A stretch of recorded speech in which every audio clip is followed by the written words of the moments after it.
Greta Thunberg ने किया क्या है, इसकी बात तो हो जाए। बताएं तो जरा अपने दर्शकों को कि वो चाहती क्या थी। ग्रेटा थनबर्ग ने किसान आंदोलन के समर्थन में एक ट्वीट किया। आप और हम यही कहेंगे कि भाई ट्वीट करने में दिक्कत क्या है, कोई भी किसी भी मसले पर ट्वीट कर सकता है, लेकिन बात यहां तक सीमित नहीं थी। हम भारत में चल रहे किसान आंदोलन के साथ एकजुटता से खड़े हैं, यह कहा गया। ट्वीट करने के कुछ देर बाद ही ग्रेटा ने इसे डिलीट कर दिया। ट्वीट डिलीट करने के बाद ग्रेटा सोशल मीडिया पर ट्रोल होने लगी कि आखिर यह डिलीट क्यों किया गया। दूसरे ट्वीट में ग्रेटा ने क्या किया, गूगल डॉक्यूमेंट की फाइल शेयर कर दी और इस फाइल में पूरा सोशल मीडिया कैंपेन उजागर हो गया। पूरा शेड्यूल शेयर कर दिया। गलती से ग्रेटा ने फाइल को शेयर करते हुए ग्रेटा ने टूल किट शब्द का इस्तेमाल किया।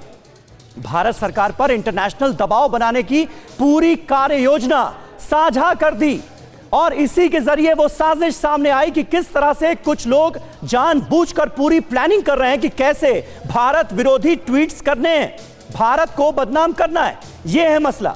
विदेशी साजिश ग्रेटा के टूल किट से यह खुलासा हुआ। कुछ और डिटेल आपको देते हैं और आपको समझ में आएगा कि हुआ क्या है। टूल किट में भारत पर डिजिटल स्ट्राइक और 26 जनवरी की घटना की पूरी डिटेल है और दिल्ली पुलिस ने यह कहा है कि इस टूल किट में जिन जिन बातों का जिक्र था 26 जनवरी को हुआ भी वैसा ही। दूतावास, सरकारी इमारतों, बिजनेस हाउसेस पर फिजिकल एक्शन की बात कही गई है। कोई भी सेलिब्रिटी, कोई भी बड़ी पर्सनैलिटी किसी भी मसले पर ट्वीट करने के लिए स्वतंत्र है, लेकिन यह बात उससे कहीं आगे की है। साजिशन अगर आप ऐसा कर रहे हैं, साजिशन अगर आप भारत को बदनाम करने की कोशिश कर रहे हैं तो सवाल तो उठेंगे।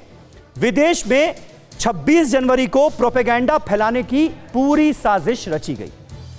मार्च के दौरान ट्रैक्टरों के शामिल होने और वीडियो बनाकर पोस्ट करने की बात भी सामने आई। ट्विटर पर यह भी कहा गया कि पीएमओ यानी prime minister office, world bank, कृषि मंत्री नरेंद्र सिंह तोमर और आईएमएफ को टैग करना है। यानी पूरा प्रोपेगेंडा एक भारत के खिलाफ चलाया जा रहा था और वो गलती से एक्सपोज हो गया। यह तक बताया गया है कि आपको किन किन लोगों को टैग करना है, किस किस हैशटैग का इस्तेमाल करना है, क्या करना है। हैशटैग स्टैंड विद फार्मर्स को ट्रेंड कराने के लिए बड़ी संख्या में ट्वीट करने की चर्चा भी इस गूगल टॉक का हिस्सा है। ग्लोबल मंच पर फार्मर्स प्रोटेस्ट को ट्रेंड कराने का आदेश था। अब ऐसा इन सेलिब्रिटीज ने, बड़ी बड़ी सेलिब्रिटीज ने किया क्यों, यह एक बड़ा सवाल है जिसकी तह तक जाने की कोशिश हमारी जांच एजेंसियां कर रही हैं। और इसीलिए यह कहा जा रहा है कि आप जो सवाल पूछना चाहते हैं पूछिए बतौर विपक्षी पार्टी, लेकिन ग्रेटा थनबर्ग और रिहाना के कंधों की जरूरत आपको क्यों है। बहुत बहुत शुक्रिया आप सभी का हमारे साथ इस बातचीत में जुड़ने के लिए। परवाह देश की, सोमवार से शुक्रवार रात 10 बजे TV9 भारतवर्ष पर।